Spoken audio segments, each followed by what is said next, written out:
brief comment on that is when you're caught up in your own era, you aren't aware of what the future will then teach you. Because how could you have migrated? White, average, they may have been poverty-stricken, but the people who came had capital. You had to have had capital to come as a free settler. They didn't have the same assistance that the governments did then in the 19th century, in the 1900s.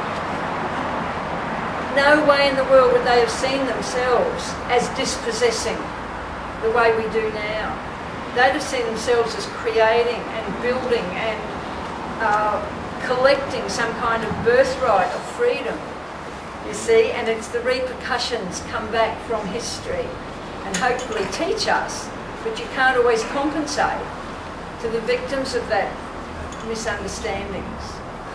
I mean, it's apart from the land, there's also language, like people who've come from other countries and then just simply lose. That by the time their grandkids are there, grandkids don't want to talk to them in the native language, which created the personality of grandma, say, who's come from, you know, Middle Europe 3 generations ago.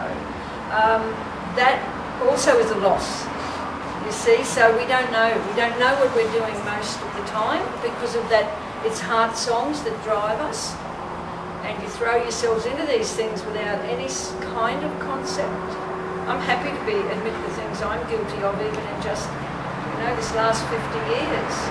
No idea whatsoever what we're doing to other people, until as you get older and you listen to others and see younger ones coming along, you do start to see the patterns and open up to this concept of dispossession, not just of the land, but language and culture.